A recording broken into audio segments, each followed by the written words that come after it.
सुख समृद्ध विज्ञान चैनल में मैं सुशील कुमार शर्मा आप सभी सुधी दर्शकों का हार्दिक स्वागत करता हूं। मित्रों, शिवरात्रि आने वाली है जिसे हम महाशिवरात्रि कहते हैं। यूँ तो साल में हर महीने शिवरात्रि आती है जिसे मास शिवरात्रि कहते हैं, और लोग उस पर उपवास भी करते हैं, पूजन भी करते हैं। परंतु जो शिवरात्रि अब आएगी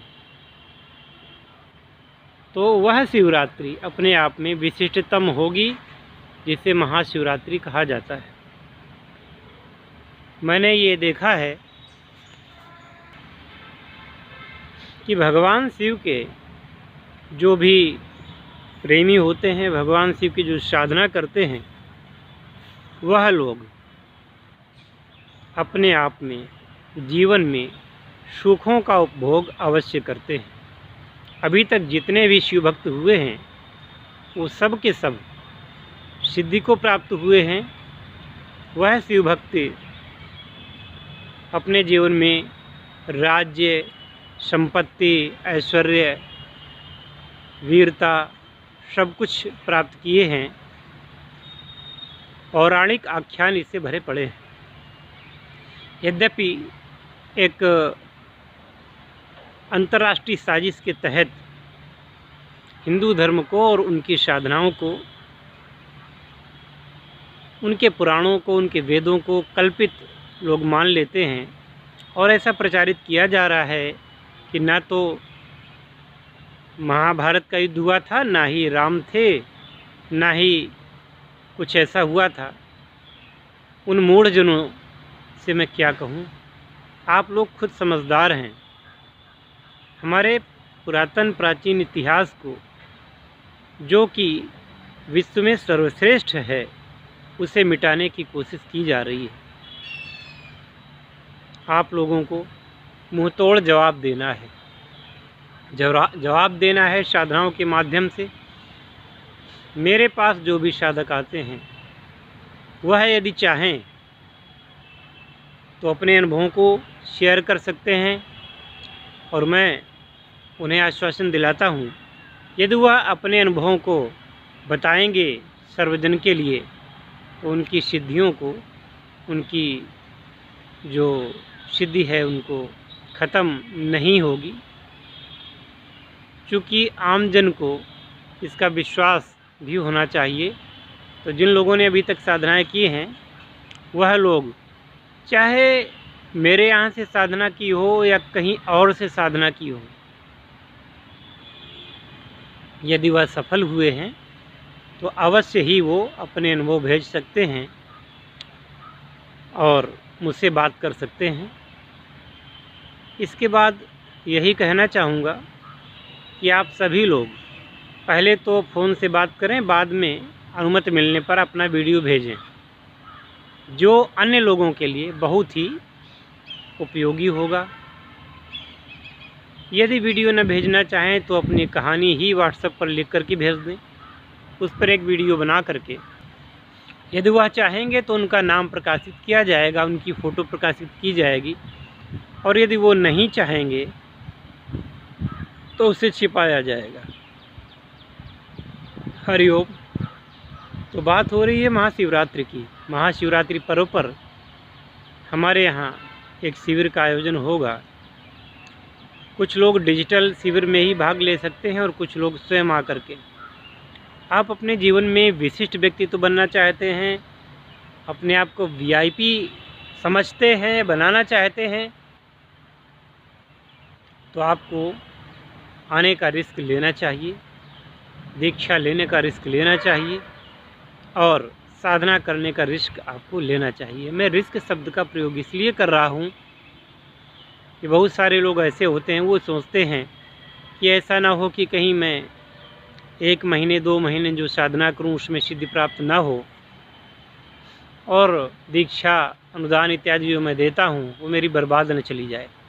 याद रखना, दीक्षा अनुदान वो कभी बर्बाद कैसे हो सकता है। इतनी उत्तम शिक्षा आपको प्राप्त होती है, जीवन में काम आएगी, और सिद्धि एक बार में नहीं तो 2 बार में, 3 बार में तो मिल ही जाती है।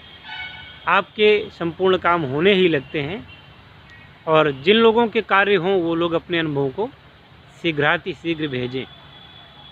तो महाशिवरात्रि पर्व पर भगवान शिव की अनेक मंत्रों के द्वारा अलग अलग लोगों की रुचि के अनुसार, अलग अलग लोगों की ज़रूरत के अनुसार दीक्षा और उनको साधना प्रदान की जाएगी।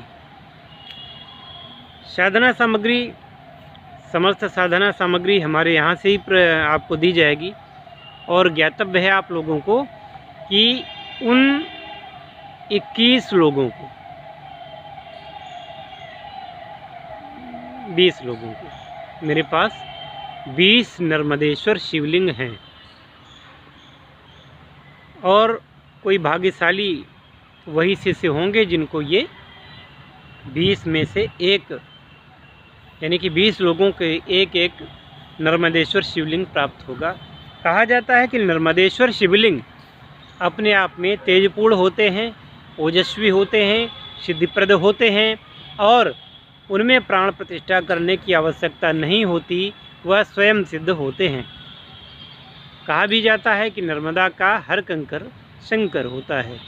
तो ऐसे अद्वितीय नर्मदेश्वर शिवलिंग की साधना आप करें तो उसके लिए पहले से ही आपको दीक्षानुदान भेज करके सामग्री मंगा लेनी चाहिए, या आपको दीक्षानुदान भेज करके अपना पंजीकरण करवा लेना चाहिए, जिससे कि समय पर आपको वह साधना सामग्री प्राप्त हो सके और आप नियमित रूप से साधना कर सकें। समय पर सामग्री प्राप्त होगी तो आप सुचारू रूप से सारी विधियां पहले से ही आपको बता दी जाएंगी, दीक्षा प्रदान कर दी जाएगी और आप उसी दिन दिव्य साधना को करें। भगवान शिव इतने भोले हैं, उनकी पूजा के अधिकारी ब्राह्मण, क्षत्रिय, वैश्य, शूद्र, यहाँ तक कि गैर धर्म के लोग, जो दूसरे धर्मों के लोग भी हैं, वो भगवान शिव की अगर साधना करते हैं उनको भी शिव अभय देते हैं, उनको भी वरदान प्राप्त करते हैं, उनकी मनोकामनाओं को पूर्ण करते हैं। क्योंकि इस पूरे संसार में भगवान शिव, भगवान विष्णु और भगवान ब्रह्मा जी की ही विरासत है। तमाम प्रकार के जो कल्पित धर्म तैयार कर दिए गए हैं वह लोग गलत रास्ते पर हैं। तो आप प्राचीन पुरातन अमर भगवान शिव की आराधना शुरू करें और अपने जीवन में अपने लक्ष्य को प्राप्त करें। याद रहे कि भगवान शिव कम ही मेहनत से प्रसन्न हो जाते हैं, बहुत कम मेहनत से आप उनको प्रसन्न कर सकते हैं और जीवन में सुख समृद्धि का वरदान उनसे प्राप्त कर सकते हैं। प्रभु शिव शंकर माता पार्वती के साथ और अपने सुपुत्र श्री गणेश जी के साथ में विराजमान होते हैं। ऐसे समय पर आप वहाँ पर, ऐसा कहा जाता है कि महाशिवरात्रि माता पार्वती के साथ भगवान शिव के विवाह का दिन है। तो इसलिए उस उनके वैवाहिक पर्व के आनंद को आप अगर प्राप्त करना चाहते हैं तो आपको उनकी साधना जरूर करनी चाहिए। और भगवान शिव की साधना से यह सर्वविदित है कि आपको अपने मनोनुकूल पति अथवा पत्नी की प्राप्ति होती है, यानी कि सच्चे जीवन साथी की प्राप्ति होती है। तो ऐसे लोगों को जिनका विवाह अभी तक नहीं हुआ है वह लोग भगवान शिव की आराधना को बड़े ही अच्छे तरीके से संपन्न करें और इस ईश्वर की कृपा से, यानी कि भगवान शिव की कृपा से आपके जीवन में सुखों का अंबार लग जाए, ऐसी मेरी कामना है। मैं अपनी तरफ से किसी बात को छिपाता नहीं हूँ। जो लोग दीक्षा साधना लेते हैं, सामग्री प्राप्त करते हैं, तो दीक्षा के साथ ही मेरी जिम्मेदारियाँ समाप्त नहीं होती। मैं उन्हें स्वयं फ़ोन करके उनकी हालचाल लिया करता हूँ, उनको साधना के लिए प्रेरित किया करता हूँ। कोई उनको बाधा आती है साधना में तो उसका भी मैं समाधान करता हूँ, क्योंकि गुरु का जो संबंध है शिष्य से, वह केवल दीक्षा देने तक सीमित नहीं है। तो अभी आपको यही करना है कि अपने जो 21 मेरे पास 20 शिवलिंग इस समय हैं नर्मदेश्वर, उनके लिए आपको अपना स्थान रिजर्व कराना है। चाहे आप आ कर के साधना करें या आप अपने घर में साधना करें, दीक्षा आप वीडियो कॉलिंग से लें या स्वयं आकर के लें। अगर आएंगे तो कुछ बात थोड़ा और होगी, अन्यथा मनोकामना तो आपकी पूर्ण हो ही जाएगी वीडियो कॉलिंग के माध्यम से भी, इसमें कोई शक नहीं है। तो मिलते हैं अगली वीडियो में। हरि ओम। ओम नमः शिवाय।